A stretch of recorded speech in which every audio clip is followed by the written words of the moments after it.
We respectfully acknowledge that Dakota County Library and its 9 locations are located on the traditional and ancestral lands of Indigenous people.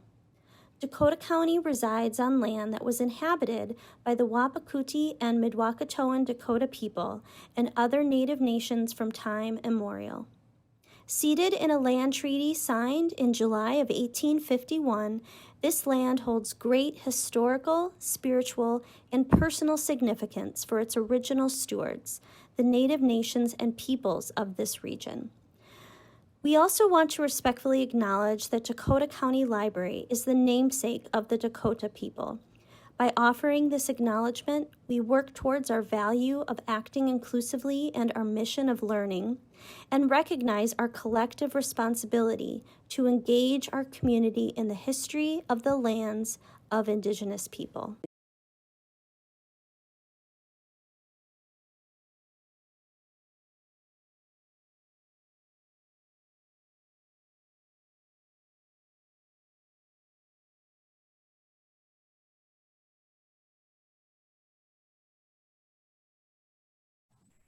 So based on consistent, strong demand for these resources and frequent requests for further resources of this type, several years ago, the Humanities Center reconvened members from that original advisory group along with additional community members to consider opportunities for reviving and building upon this work. With Marion's leadership, the group recommended a project that would address emerging community needs, and the idea for a youth anthology was born. And just a quick little bit about the process. We put out a call for written submissions from Somali youth between the ages of 10 and 30, and we received 110 pieces. 80 were accepted to move on to the next round. 38 pieces ended up in the book, and Marion held several writers' workshops to help some of the writers refine their pieces and connect with one another. And the book came out actually last November. There were many plans for celebrations that were postponed because of COVID, like so many other things. So that was very disappointing. So we're especially excited for this evening's program, and so glad that you are all here with us. Many thanks to Dakota County Library, and specifically Sadiq Ahmed, Renee Grassi, Anna Doyle, and Gladys Kim. That concludes what I want to say, and I want to kick this up to Marion to share as well, and then I'll see if I can post a couple things into the chat for you. So thank you very much. Thank you. Thank you, Eden. Thank you, Dakota County Library, for hosting this event. This has been a great collaboration. Good evening, everyone. I am so honored to be able to be with you here this evening. I'm going to begin just going over the 5 W's. I think that will allow us to cover the ground in terms of the why of this project. This anthology holds a necessary documentation of the words of young people in search of their birthright of peace and belonging, while confronting the complexities of complex legacies of history, religion, culture, war, and peace. It is the first of its kind anthology of writings by Somali youth.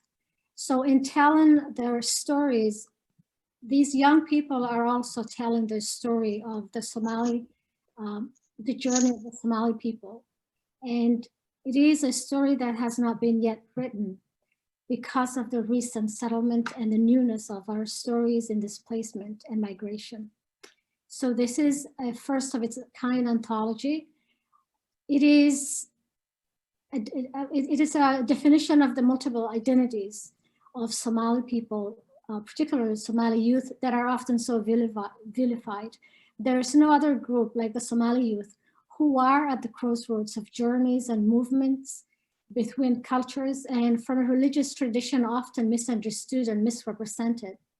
So this anthology has created, or was a space for Somali youth to come together and draw inspiration and to realize the power of their own voices through sharing their stories in a variety of creative formats, which, if you read the book, will show you a tapestry of experiences. The collection explores questions such as, we had 3 themes that we worked with, such as how much of our broader identity defines who we are or who we want to be. how can a young person negotiate between the values of the old and the new culture, between tradition and transition, and between the weight of expectations of our families, hopes, and your own dreams as a young person. That's a lot to tackle. The primary voices, it's a lot to tackle for a young person. The primary voices included in this anthology are those of Somali, young Somali youth, who themselves tell these stories. It's important mentioning that these young people they were not professional writers. And that itself was an opportunity for a young person to hear his or her own voice and shape that voice in the format of a story that will be shared and read by other people. So the stories were written by the young people themselves. We had themes that we encouraged them to work within. Many of them in that way were able to collect materials from their parents, photographs and other memorabilia. So the anthology created a conversation among families, and that was an important component to it, so that the story can be spoken about, first of all, and can be reflected upon. And so that young people who may not have been born in Somalia, many of them were not, are able to go back and re-experience some of what their parents encountered in between places. So this anthology then includes some broader narratives and voices of Somali elders and parents sharing their experiences, particularly as they relate to experiences that will resonate with youth. So this collection incorporates traditional oral culture. I love that we were able to include proverbs on every other page as a resting place, so that as you read the pieces in the anthology, you're able to also gather some wisdom from the Somali tradition, both for the Somali reader and the non-Somali reader. So this anthology offers an opportunity for Somali youth to connect with the enduring wisdom of the Somali oral heritage, because the first thing that one loses if a family migrates from another country is the richness and the depth of history that's often unknown to the young person. So again, we included proverbs in the anthology, as well as we were able to do photo essay that shows not necessarily the Somali history. There's often stories and articles and things that are written about cultures, but these particular photo essays focused on, they were images that reflect the journey of Somali refugees in Minnesota, and which are relatable to Somalis in other parts of the world. So then again, the why to this anthology. First of all, I cannot tell you enough how valuable it will be. The why is because these stories are absent narratives, and the Minnesota Humanities Commission, I commend for its dedication and commitment to create space for the absent narrative. Absent narratives are not absent narratives. They're absent from the main discourse, from the main narrative. So this anthology is important to write, and the stories are important to tell, because there are not the kinds of stories or books that you will find on a bookshelf in a library. And so that's a big why. Now, another reason to really, for the value of this anthology is that Minnesota has the largest Somali population in the United States. Many people who arrive in other states migrate to Minnesota to make their homes. So Minnesota is changing because of its growing cultural diversity. So the colors and shades of Minnesota are changing. You cannot miss not seeing the Somali presence in this state. The sights and the sounds, the streets are changing. So this anthology will open doors for cross-cultural understanding. of the changing face of Minnesota as something good, something flavorful, and something that benefits our larger society. So it is not a special interest. It's not a special interest. It's not doing a favor to document the story of the Somali community, but it opens doors for other people also to have that opportunity to experience what is happening in the world and the results of those events. So I don't want to take any more time, but I would say as an educator, one of the fundamental benefits to this anthology is that it will create opportunities in the classroom to have discussions around identity and belonging, and it will allow the rest of the community, and especially young people, a way to relate, to find relatedness, and to understand that the world is big. Often we speak about diversity as a special interest, but we cannot speak about diversity as a special topic, as a special interest kind of a thing. Diversity touches every aspect of the world, every aspect of our lives. So this anthology, I hope, will create those conversations in classrooms as well.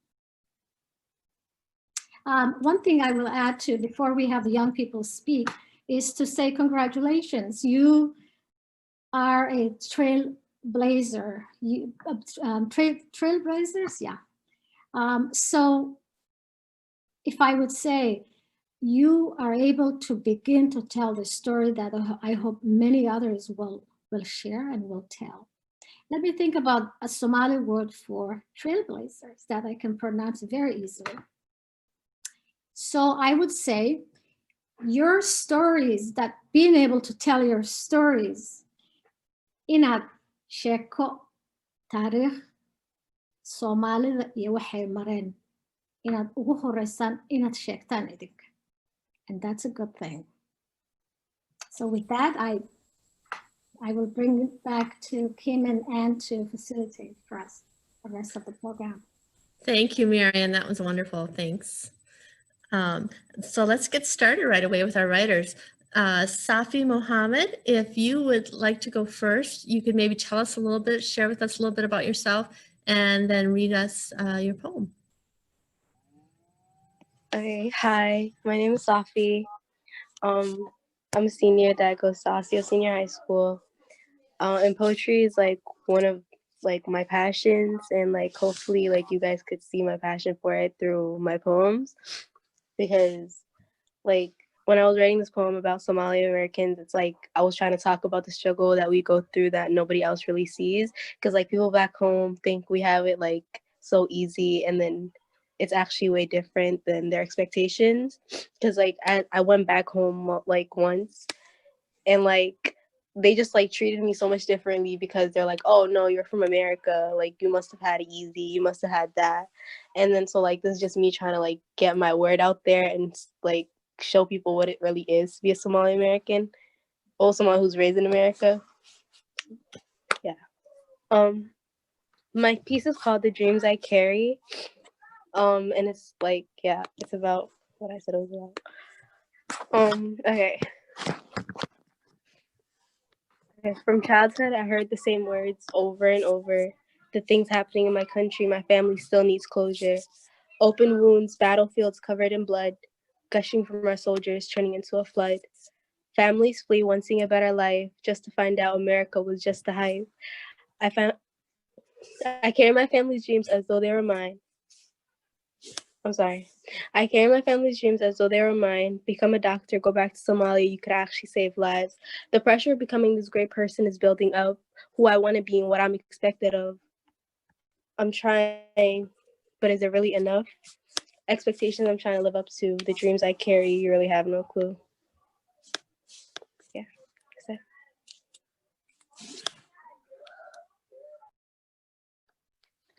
Thank you, Safi. Our second writer is Muhammad Ali, the author of the poem Fallen Soldier, which is on page 50 of our book. Muhammad, would you please share a little bit about yourself and then read your poem? Hi, my name is Muhammad Ali. Originally, when I wrote this poem, it was actually a 10-line poem. I was actually forced into writing it by my teacher. And when when I read it out loud, it actually sounded really nice. So then after that, he's like, why don't you write more? It was actually freshman year. And that's when I started writing more. And this poem actually right here is actually more integrated with being an African American in America while being a Somali American in America too. So it's like, it's integrating the both. This was actually like a couple months after Philando Castillo died and was shot by the cops here in Minnesota. So that was pretty shocking. So I had that integrated into my poem and just speaking about struggling and coming all the way to America just to be hit with like racism and seeing other people just like, you know, dying at the hands of police and stuff like that. So that's how I wrote my poem. So I'll go ahead and start. We, our family, fought against inequality. Clearly they were bothered because we are colored. We are related. They instigated. We are the same, disrespected, what a shame. We asked to help us God. We asked to help us God. We started to nod at the changes that happened. Thought we lost racism in the past, came back to haunt us even worse than before, destroying our ego, cracking our core. Racism is still out there no matter how hard you try. People hating each other, wanting to see me break and cry. Young but free, not afraid of my race or being a Somali. Both Somali and Muslim, two words associated with terrorism. Asking myself just why, treating me different, many thoughts flowing my brain, yet greatness is my aim. Beautiful men and women, for every person a story. I am like you and you are like me. A story of escaping a war-torn country, many young kids searching for foods while crying out hungry. You witnessing the tears of a child, yet we are looked at as if we are the maniacs while others' behavior is mild. At times, life gets wild. Now they want to build a wall that's very tall, separate us because of where we come from, wanting to wash us out as if we were germs. Humans, different colors, everyone on a different page. The system is broken, trying to place us in a cage. I am Black and that isn't going to change. I am a Muslim and that is not going to change. Also a Somalian that isn't going to change. Young men and women equipped with nicknames so they may fit in society. Why be different when we are special? Like M&Ms become in different varieties. MLK had a dream while I have a vision. Islam, no one can fabricate this true religion. Things I can't escape. So much violence attacking us mentally, shooting Blacks, ruling it accidentally. Step back and blink, don't blink. Find a different solution, but no, it's not like that. Police like the strap, knock the Black man's cap. I don't discriminate. It's like Latin, Caucasian, Black, Arab, and Asian. Different colors, but yet we are all the same. Stand as one, don't take one step, but take a ton. Me and you walk on two, people's mentality more sick than the flu. No more they and me, but walk together as we. Streets getting colder, cops getting bolder, people who fought for my rights getting older. I'm gonna take their place in the game, call me an awoken soldier. And that concludes my poem. Oh, thank you, Mohammed. That was great. I want to encourage Mohammed and Safi and Dahobo to be sure and look in the chat because you're getting lots of good feedback in there. People are really enjoying the poems. And if you have your book with and you've want to know where the poems are in there, I should have said with Safi, her poem was on page 10. Mohammed's is on page 50. And Dahabo's is on page 26 in the book, if you want to follow along. So I'll ask you now, Dahaba, if you want to read your poem and tell us a little bit about yourself. Hi, my name is Dahaba. My piece is titled Pride, and it's about my experiences as a Somali African-American hijab-wearing female Muslim in the United States. And I wrote this after a certain election, and I think I just wanted people to question their thinking and just to hear my perspective and hear my side of things. Okay, let's start. She's a part of that religion that condones violence. When I walk down the streets of the country I call home, that is all I hear. Does my existence cause you some sort of harm? You stare, point, and call me nothing but a terrorist. Is it my fault? You try to shame me because I choose to follow a religion that I know as peace. I walk down the streets of the country I am a citizen of with nothing but pride and dignity. But why is it that when I walk those streets, I hear nothing but hate? All you say is, don't worry guys, she'll be kicked out soon. Do you not realize these remarks do not scare me one bit? But why do you want me gone so bad? What did I do to you? Is it my fault you associate me with Bin Laden? Is it my fault when you see me you think ISIS? I give you the benefit of doubt. I smile when I see you walk down the streets. I do not associate you with Hitler, and I do not think you're part of the KKK. But why is it that you can't give me the same benefit of doubt that I've given you? All I hear are the lectures of why I would ever want to follow a religion of hate. But in your eyes, it's no lecture. You just frame it as if you want the best for me. But did it not occur that your opinion is no factor when I decide the religion I want to practice? Your curiosity on why I wear a black scarf on a hot summer day does not make me question the religion that I call peace. I walk down the streets of the country I was born in with nothing but pride, but all I hear are my fellow citizens trying to tear me down. You telling me to go back to my pretty disgusting country sounds foolish on your part. This is my country just as much as it is yours. So please don't bother me when I walk down the streets of the country I will soon be able to vote in with nothing but my pride. So please don't give me unasked for lectures when I walk down the streets of the country that is my joy with nothing but my pride. That's it.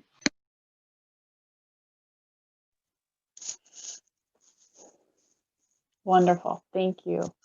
Thank you very much for sharing your experiences and your time with us tonight. And as Gladys said, yep, we're getting a whole bunch of compliments for you in the chat here. We'd now like to open the floor up to questions. Remember, you can send in a question in the chat, or if you'd like to ask a question verbally, you can unmute your microphones. And I would like to start the questions. I have one right away for all three of our writers. Did the experience of being part of this Crossroads project, of the book project, lead to you knowing the importance and the power of writing your own story? If you could speak to that. Mohammed, do you want to start?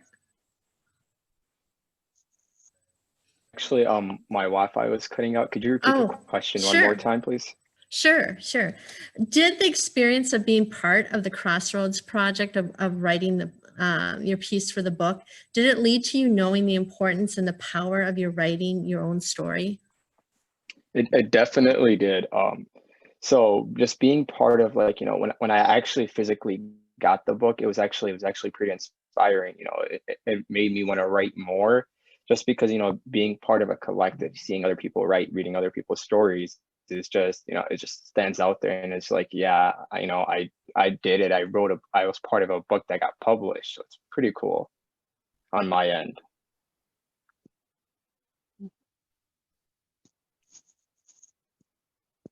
Oh, you're muted.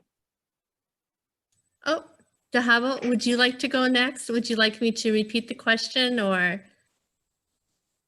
I'm good. I think, yeah, I definitely did. Being a part of Crossroads made me realize that the power of writing my story was that others were able to hear my perspective, and my power maybe was that I inspired someone to recognize their mindset and to maybe change it. Great, thank you. And Safi? Yeah, for sure I did. Like, writing that made me feel like, oh, like, it also helped me find myself too. Like, and also like paved the way for me writing more poems that could like impact like people, like, yeah, that I relate to.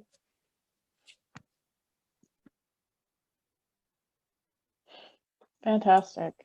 Let's see.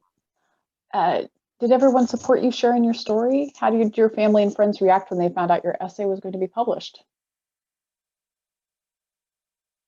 Dahaba, why don't we start with you this time?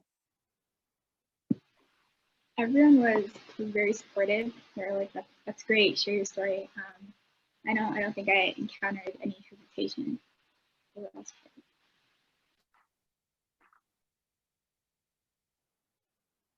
Safi? Yeah, my family was really supportive because at first they just thought of it as like, well, I thought of it as an assignment to get an A in my class because like that's how it all started. But then like when I found out I was getting published, like, yeah, they were all for it. Like, wow, congratulations. I too was like Safi and Dahabo. Literally, I had family just like, wow, and then I had like friends like posting it on social media and all. So that's pretty cool. That's great. We have a question in the chat from Leah. she wanted to know if you're familiar with 360 Journalism. It's a multimedia storytelling program for diverse high school students, and they would love to have you. And then she asked, what misperceptions would you like to correct? Do you want to start, Mohammed?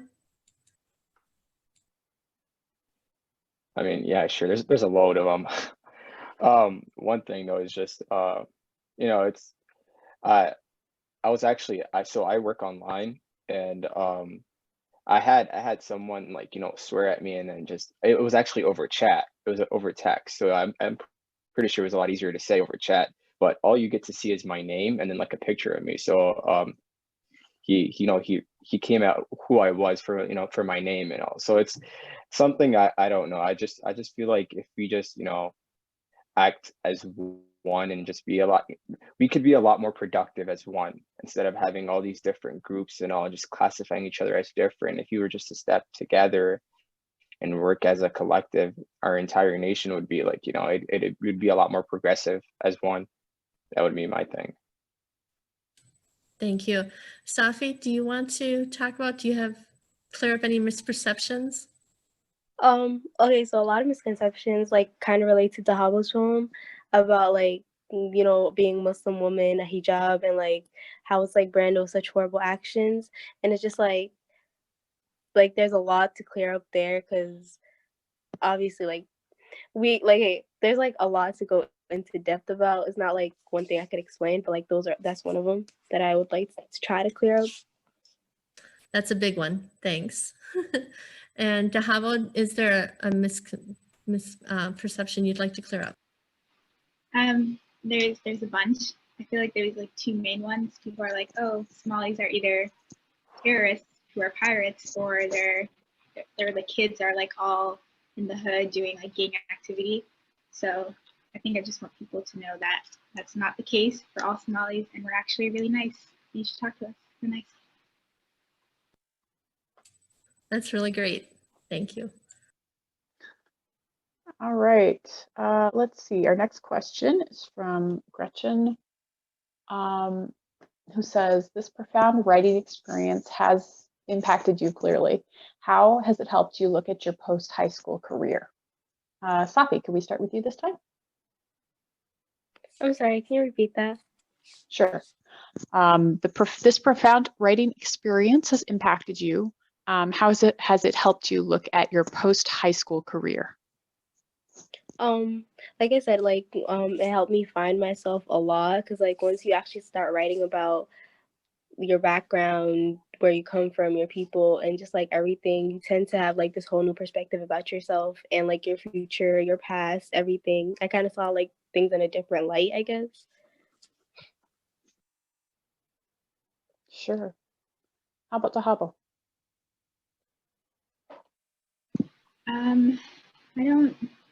I think that, okay. So I've wanted my post-high school career, inshallah, I hope to be medicine. And I think that, writing down my experience kind of helped me discover what I already knew. Does that make sense? So now I feel like I just know that if I do decide to go into medicine or really any other career, then I'm going to have to work twice as harder and just see it like half as far. That makes sense. Sure. How about you, Mohammed? For me, I found that I'm going into engineering. So it's like I want to be I'm going to be an engineer, and then I hope to go into like entrepreneurship and all. So someone who really inspired me was like Akon, how he went back to Africa, and he literally put billions of dollars back into his own community. That's something I want to do, is just go back to Somalia. I've been out there before, and it's hurtful to see. You don't see, it's a lot of poverty out there. So if I was to get up there and have enough money, I can just go back out there and provide for people who don't have it, who are not as fortunate as I am. Sure. We had a question from one of our audience members who would like to speak. Hi, my name's Habak. I'm also Somali American. I grew up in Lakeville, so I was probably one of the only people of color in my classroom at any given time. So I understand the experience that you guys have lived, because I lived that too. And I just wanted to ask, how do you guys, sorry, my cat is in the way. I decided at one point that I just wasn't going to listen to the haters, really. You know, I just decided to let it go and follow my dreams, which is I'm a youth worker now, which a lot of people don't really think that that's a job, but that's what I do. I mentor kids and, you know, I'm an artist too. So my question to you guys is, what is your dream, having decided that you're not going to listen to what other people think of you and put yourself into that category? And this doesn't necessarily have to be a job. Just what is your dream? Like, what is your vision of what you want to put out into the world?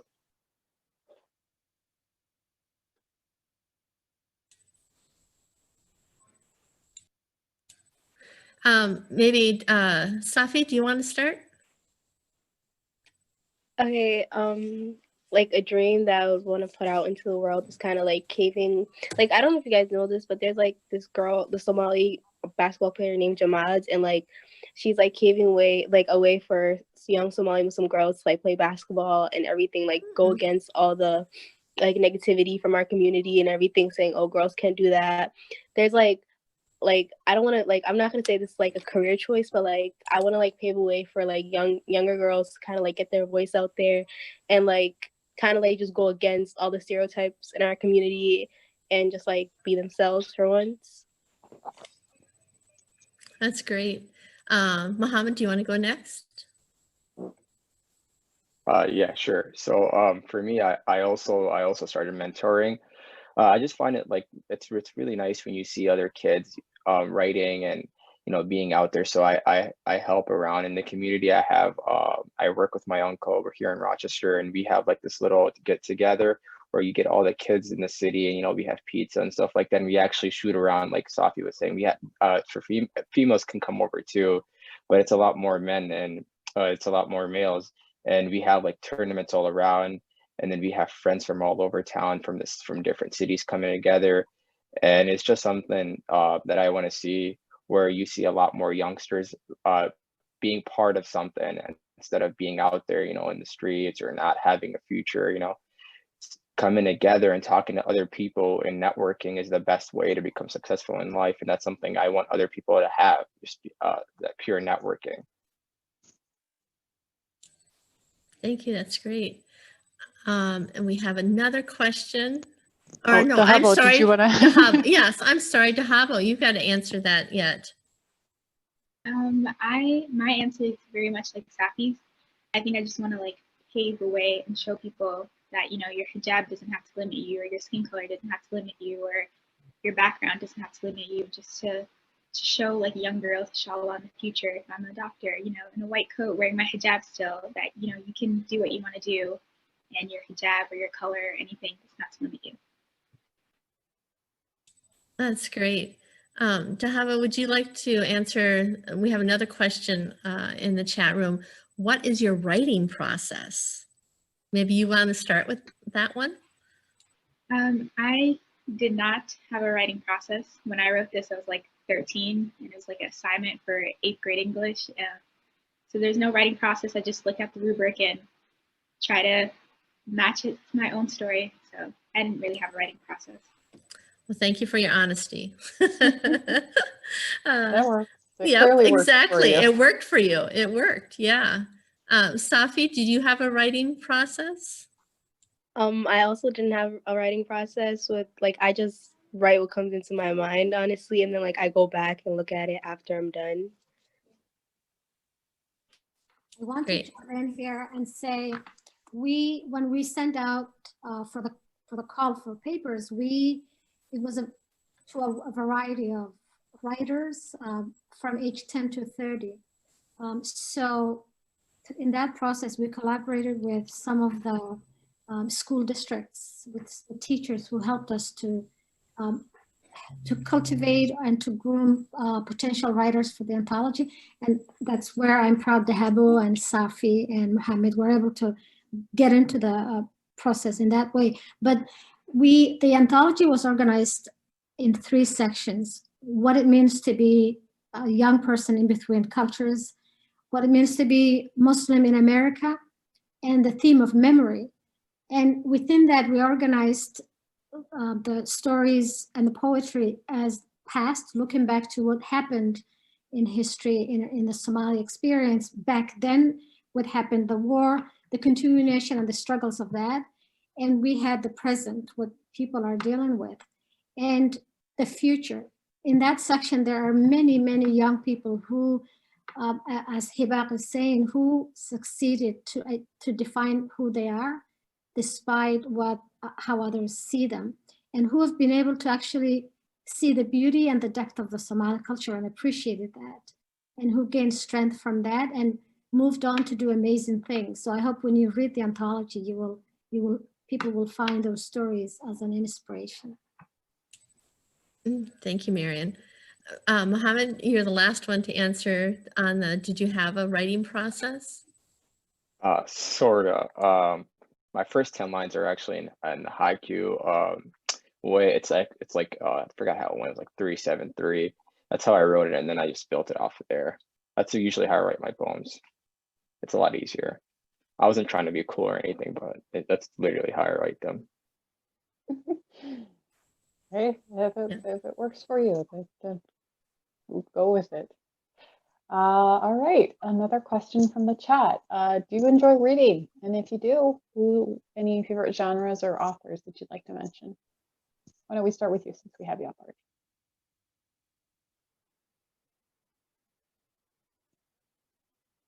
Mohammed, do you want to start with that one? Sorry, my Wi-Fi again. Could you repeat that question one more time? Yep. Do you enjoy reading? And if so, do you have any favorite genres or authors you'd like to mention? Yeah. The last book I actually read was, I'm not gonna lie, I started slacking. I don't read as often anymore, but the Percy Jackson series is my all-time favorite. That's amazing. I watched the movies, read the books. Harry Potter's second, but yeah. They're fun. Okay, Dahabo, how about you? My favorite book's kind of mainstream. It's Just Mercy by Bryan Stevenson, I think.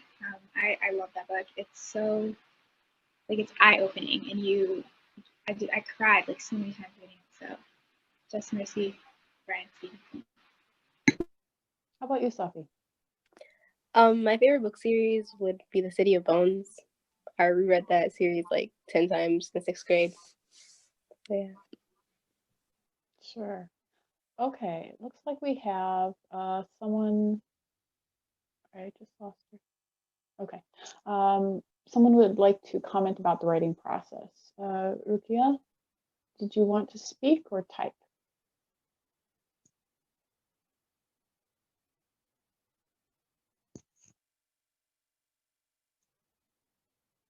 Okay. All right. Can you unmute yourself and we can?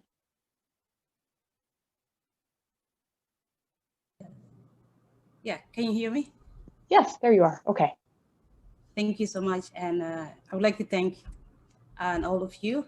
And nice to see you. I see familiar faces, Mariam Hassan, Zulqarsha, Hibaq. So I'm Rukia Abdi from Hennepin County Library. I was so happy to hear our youth. And I always advocate and speak for the youth. And Safi Mohammed, congratulations, you are authors, you're writers. So, and the thing that I wanted to say about the process of writing, whenever you hear process, it takes a little bit, it becomes difficult. So I love the authenticity that you wrote something and that was from your heart. That's all we needed. And storytelling doesn't have to have a process. And I never considered myself, I would write a book. I kept on receiving problems from parents, writing down, and my coworkers and friends pushed me to publish what I'm writing. So, and Wise Inc. and published my book and Better Parenting, and everybody is saying, oh my God, this is amazing. And tomorrow, the Somali version of that book is going to be released. So what I would say is you are writers, just keep writing. You will find somebody who will correct your work. Some of the editors that I had were informal, were right from the library. And then I went and like I transitioned to a professional and editors, but you need to write down. Just sometimes I couldn't sleep at night because of receiving problems from parents. I write it down, and now, although people will enjoy hearing stories, but 3 of you now listening to you, and you are in my book. I was writing how you represent in my book. So everything you're saying, and I touched that topic, and I made a parenting workshop. So please, congratulations, and please continue. Do not think about a process. You just let it go. Sometimes if you even don't have a table to sit down and write, this one, just record what you are thinking, and then you will find a time to write it down. So that's all I needed to say. Thank you so much. Thank you for that. Thank you for your. Okay, another question we have from the chat is, have you had any teachers or educators that have impacted you in a profound way? Dahabo, do you want to start?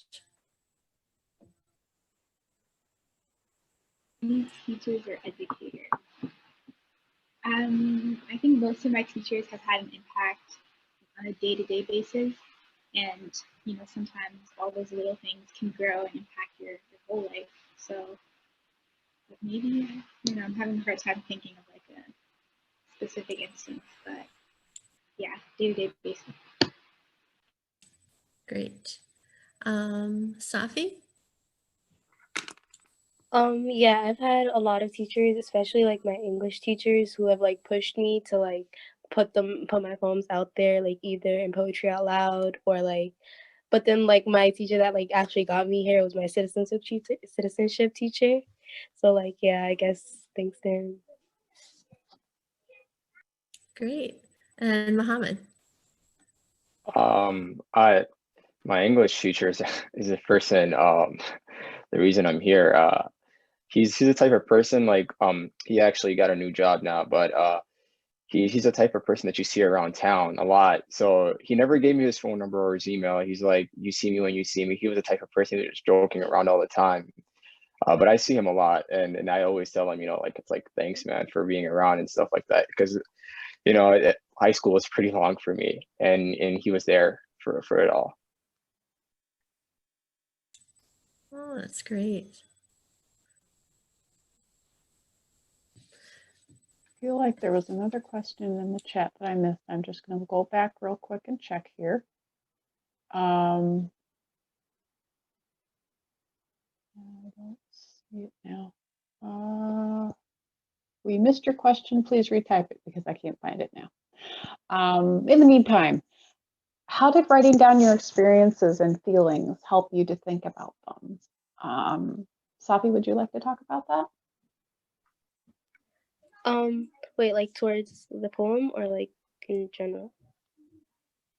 In general, if other things you've written have helped you conceptualize your experiences. Honestly, I feel like writing down stuff is just like expresses, because like I said, when I'm writing, like I don't have like an agenda that I follow, or like I'm gonna write this. It's just like whatever comes to my mind, I type it down, and then later on it starts making sense, and then like I start tweaking it, and then I'm like, okay, I like this. Yeah, so it's like an outlet for me. Like writing poems is like an emotional outlet, I guess.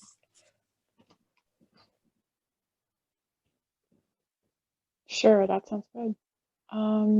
Mohammed. I'll just add on to what Safi said. I find it as an outlet for me as well. If I'm in a bad place, or like, I'm going through a lot at this, it's just just get it off my chest. So that's what I do. Thank you. Dahabo, did you want to say anything about this? Building off of what Mohammed and Safi said, I remember like hearing in writing classes when I was younger that telling your story is your like attempt to release yourself from like the experience of the story, and I think that's so true.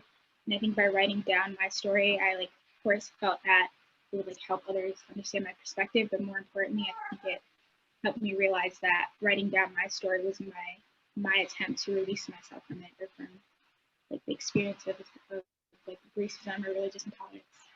That makes sense. Absolutely. Thank you. All right, we did have another question in the chat. Thank you for repeating it. Khadija asks,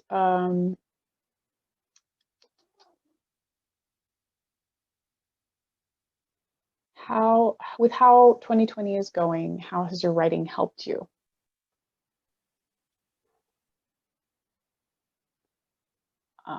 Mohammed, would you like to speak about that? Yeah, 2020 has been a crazy year. I mean, we have COVID, the George Floyd and how he passed away. I feel like my poem is like more lively than ever. It's more powerful than ever, in all honesty. I wrote about civil unrest and how discrimination in its fullest and racism. That was prime example is right now. So literally when I was seeing all this happening on the news, I looked back at the poem and I was like, yeah, this is where it matters. And I actually went out and read it. I read it in front of a crowd. I was actually out marching. It's pretty wild. That's fantastic. Thank you. Dahabo? I think exactly what Mohammed said. I didn't read it to anyone, but yeah, it's more. I feel like my poem is more relevant now, even more than it was back then. And now, like back then I was like 13, and I didn't really understand. Like I knew that I didn't like being called a terrorist, but I didn't really understand what people were actually saying.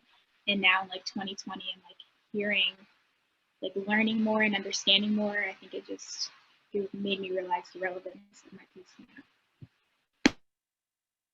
Sure. How about you, Safi? I feel like as crazy as 2020 was, it finally like gave us like the voice that we kind of needed. It was just like, it's like everything that we saw in the news, because like there was multiple poems that I wrote about like the George Floyd situation, and I felt like, oh, finally, like someone could finally see through my eyes, like how I've been seeing, and it's just like I felt like it kind of gave us a voice.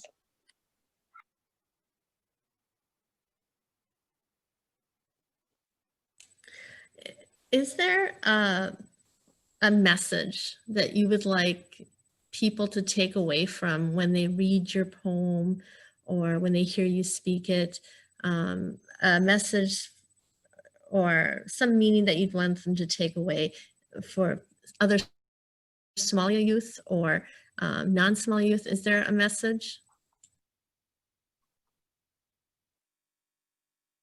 Do you want to start, Safi? To answer that? I feel like a message would be like you're not alone. We're kind of all going through like the same thing. It's just like keep your head up type thing. That's great. Thank you. How about you, Dahabo? Is there a message or a takeaway that you'd like people to have when they read your poem? I think I just want readers to put themselves in my shoes and to like understand my perspective and just realize that I want them to take away that it's real, that it's good to be empathetic and to be kind. That's great. Mohammed? I'll just build up on what Dahabo and Safi said. Sorry.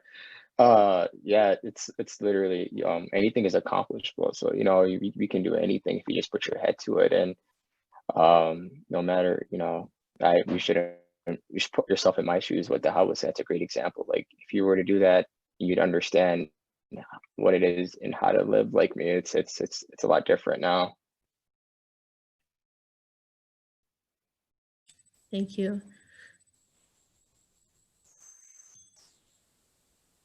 Let's see, Anna, do we have another question in chat?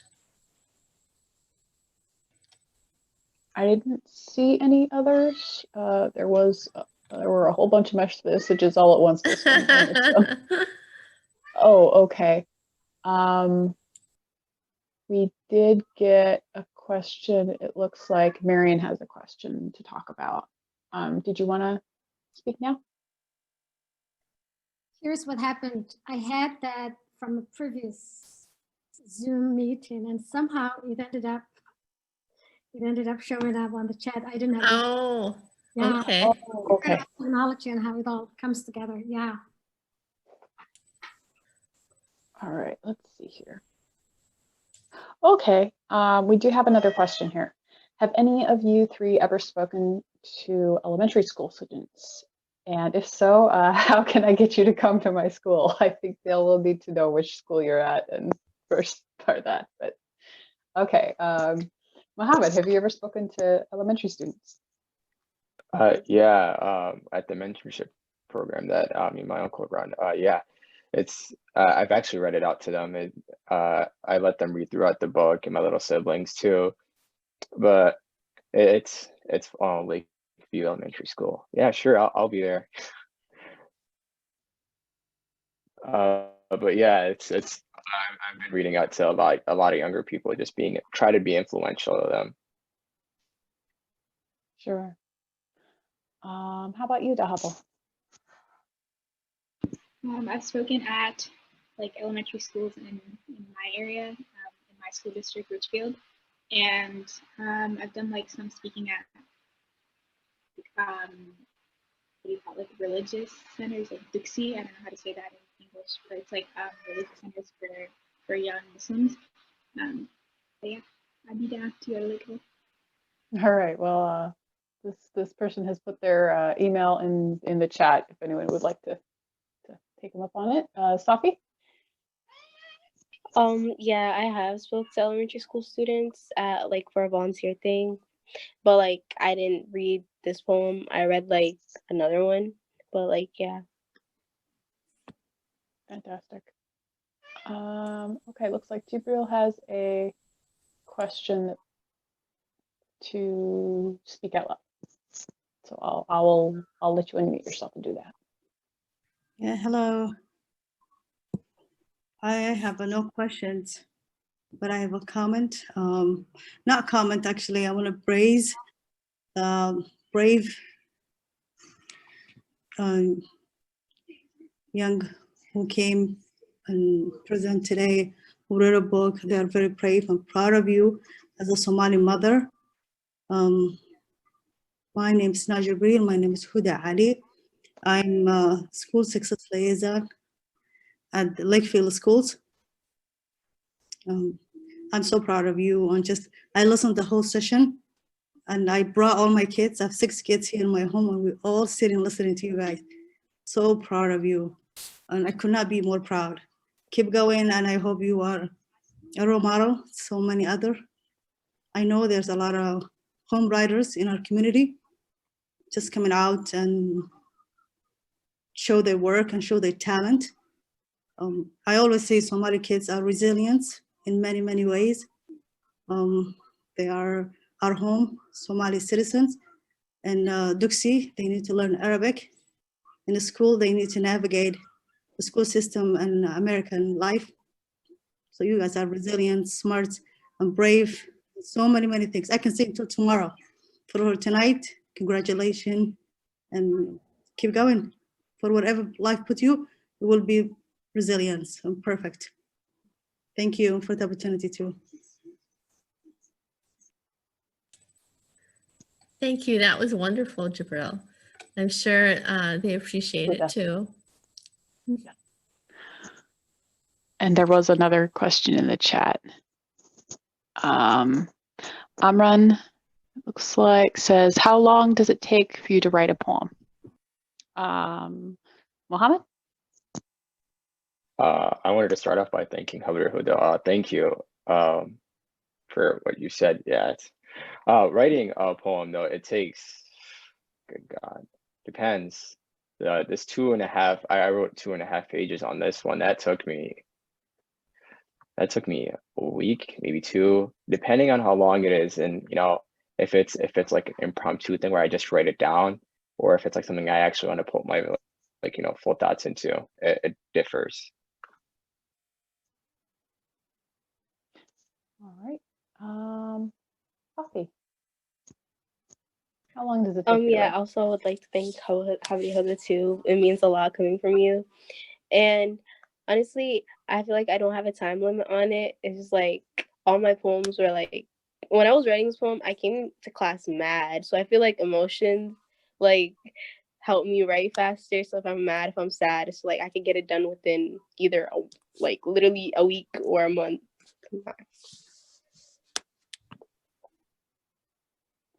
All right, Dahabo. I think just like Safi and Mohammed said, I feel like it depends. If it's an assignment, I can maybe do it in a night. But if it's like me writing to write, then maybe it'll take days, maybe it'll take one night, you know, who knows?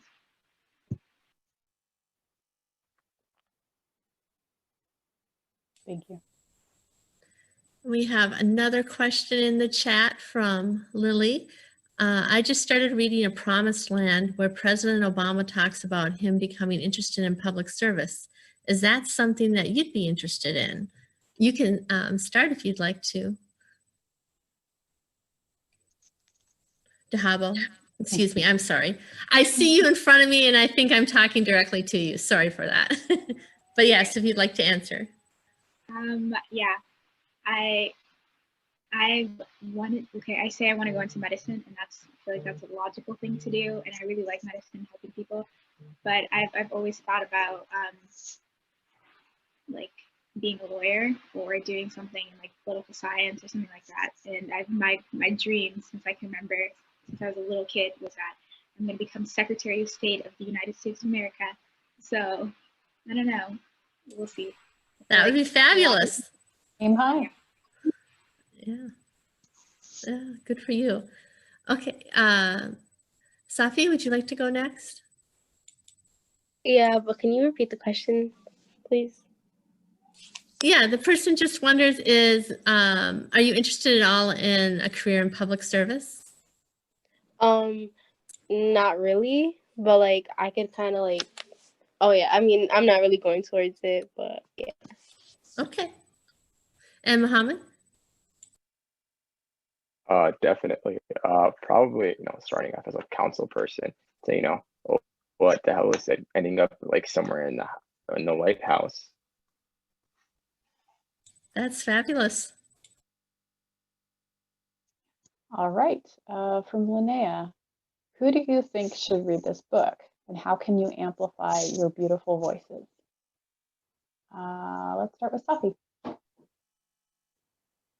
I feel like our Somali youth should start reading this book because it's just like, I mean, Somalia is not called the nation of poets for no reason. I feel like it can inspire so much people to start writing and like just become themselves. It's like if they see people like it's like if they, like I said, if someone paves the way for them, they're gonna follow. So yeah. All right. How about you, Mohammed? I'm sorry, can I get the question one more Yeah, time? no problem.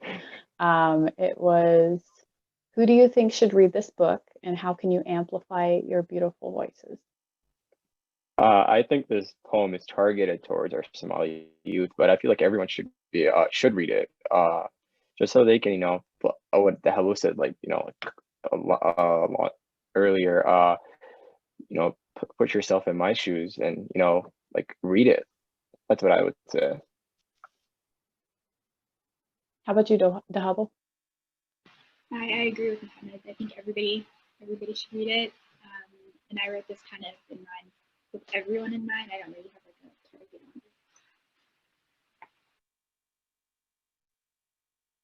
on it. Okay. I see we have a question about whether the Humanities Center would be doing a similar book for older adults, but I think Eden has had to leave us, so I don't think we can answer that, unfortunately. I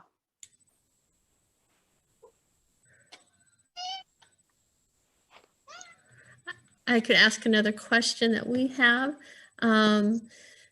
Let's see, Mohammed, do you want to start? If you could give a message to Somali youth, what would it be?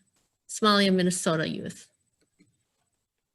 I think we should work together to unreveal the systemic racism that goes on in our country.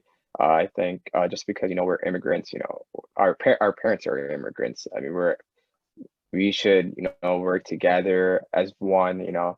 Go out there, make a I think, in other words, we should, I don't know how to say this. Oh my God, I just like be out there and out. This is bad. Be a figure for other people is what I was trying to say. Okay. Dahabo?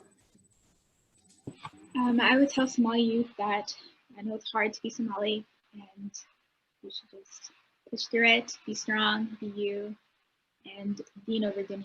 Don't forget, always, Dino Virginia. Safi? Going off of what Mohammed said, I feel like what I could tell them is just like come out here, like show like voice your opinions, everything, because we have a lot to build like as a community, and but like at the same time we need to do it together. It's just like if we don't got each other, who does, type thing. So yeah. All right, thank you. Okay, I saw a question at some point, now can't find it, but I'm pretty sure it was a question from Marion about when did you start writing? When did you begin writing in general? I have always been a reader, and I've always loved stories. And for as long as I remember, I journal every day, most of the time. I would say pretty much if I don't journal, it's difficult for me to process my thoughts. I have been a writer, published writer, from when I was in high school in Toronto. I used to write for a local paper called The African Letter and submit monthly pieces. And also contribute to magazines and local publications in that way. I have lots of unpublished manuscripts. The writing process is, there's a lot that happens behind the scenes, behind the book, lots of work into it. And being an author, publishing with mainstream publications, there's a big marketing piece to it. And so who gets to be published and what ends up in the bookshelf has a lot of economic dynamics to it. But I've been writing for many, many years. I remember writing what I thought was a silly story. This is what I always remember.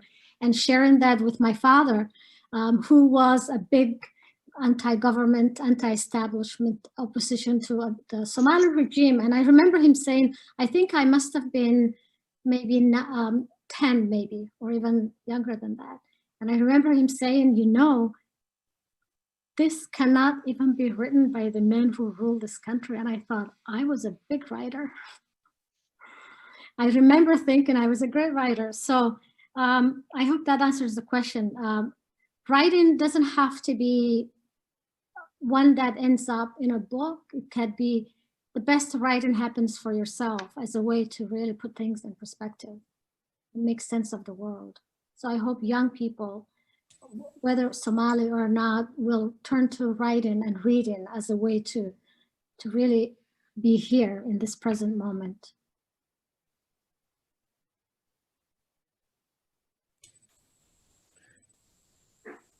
Great, thank you, Marion. Let's see. And I'll ask another question for the three writers. If you had the opportunity to participate in another book, do you think, would you write, would your piece be totally different because now you're older, you're maybe living a different experience or somewhat different? Would your piece be different, or would you imagine that it's going to be kind of similar? Safi, would you like to start?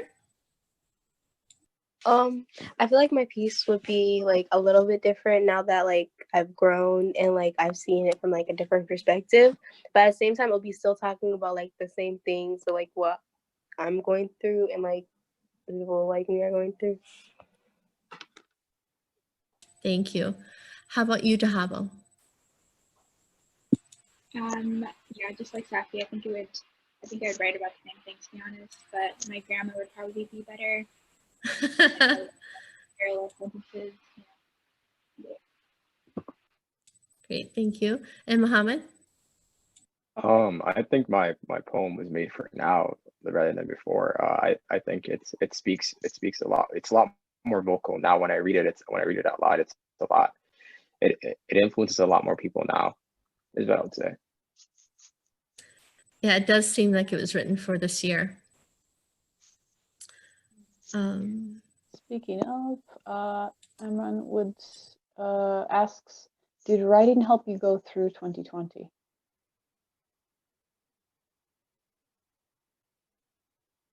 How about we start with the Hubble this time?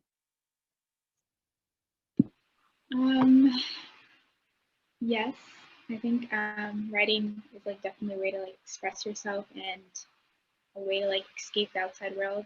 Yeah, definitely good. How about you, Mohammed? Definitely. I've been writing poems like all year. And Safi? Yeah, same. It's helped me a lot. It like express everything.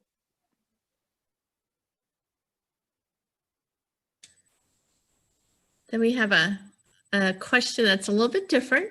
If you could live anywhere in the world, where would you live? Do you want to start, Safi? Bali. Oh, and why? You also have to answer why. Just because the beauty? Because it's really beautiful. Yeah. All right, thank you. Mohammed, do you want to go next? Has to be Milan, Italy. Their food. That sounds good too. All right, Dahabo? I've always said that when I'm like 60 and old and ready to retire, I would go to either like the Swiss mountains because they're so pretty, or if I want to stay local, go to Wyoming. I know that's like, what the heck, Wyoming, but it's so pretty. Wow, all very different answers. That's great. All right. Have you thought about exploring your experiences by writing young adult fiction rather than poetry? Mohammed? I have actually never, never. I've never thought about it. I've always been a poem person. All right. How about you, Safi? No, I personally haven't ever thought about it either. I just feel like I don't see myself doing that. Dahabo? I feel like I'm not creative enough to like come up with a whole story, but I love like comic books that are like real life, so maybe those. Yeah, that would be fun. And that is a very different format. All right. Yep.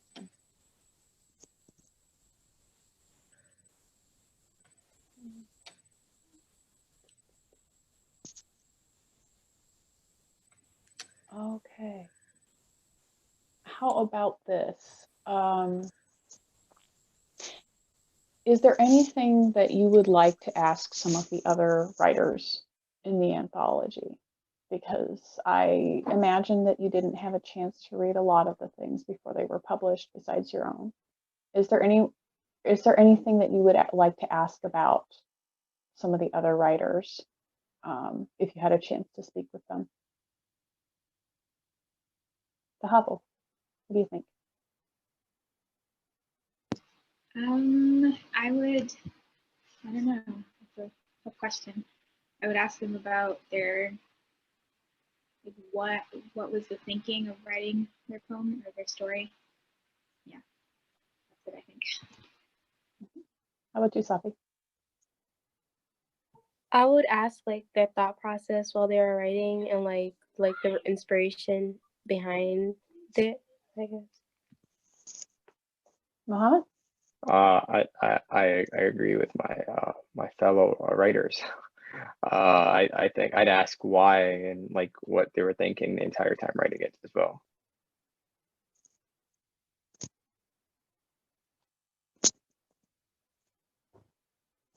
All right. We do have another question in the chat. Let's see. Did anyone support you while you were writing your poems? Safi? Yeah, I had my whole family support along with friends, and like, yeah, they just kind of like pushed me to do better. How about you, Dahabo? So I actually, when I was writing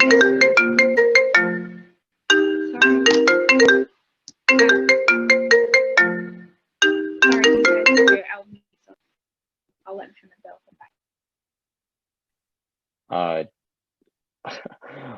Definitely my teacher. He was there. He's the one who actually pushed me towards writing a poem. I never wrote poems before I actually talked to him, in all honesty. That's great. Okay, one thing I did want to mention is not a question. If anyone has not had a chance to pick up a copy of this book, we do still have some to give away at the Burnhaven branch of the Dakota County Library. So if you're in Burnsville or know someone who's going that direction, you can come pick up a free copy of the book while supplies last, and just come to the desk. All right. We're coming to the close. If there's anything that any of the authors would like to say, anything that you didn't get a chance to say that you'd like to say tonight, you can unmute just if anyone has anything to say. No? Well, we want to be, oh, did you want to say something, Anna? Oh, there just was one more question that popped up in the okay. chat. Hannah says, authors, do you have a poet that you look up to or whose style you particularly enjoy? Safi, do you have a favorite poet? Well, my favorite poet is my favorite poem is Caged Bird by Maya Angelou, because I just love the flow of it and like the message behind it and like the metaphors and everything that she uses like to convey her message. Fantastic. How about you, Mohammed? Has to be Shakespeare, and then it's me. And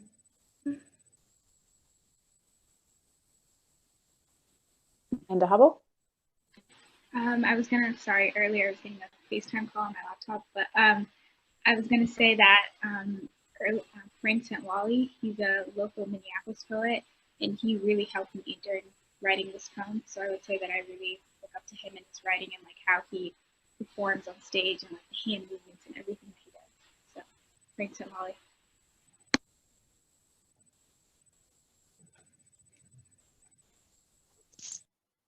All right.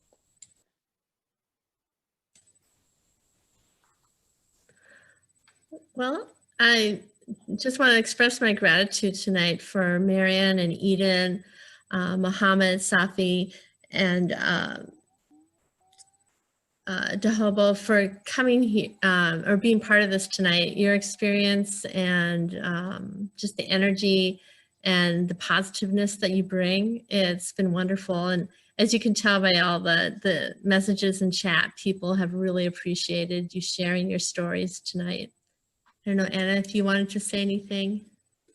Thank you so much, everyone, for being here. I'm very pleased that we had so many people come out for this lovely discussion with our writers here. But yeah, we want to hear from you. If this is the sort of thing you like, what other things we offer to make your lives a little bit brighter? Because gosh knows we need it. But thank you all for coming. We really appreciate it. Thank you. Yeah. Thank you, everyone. Good night.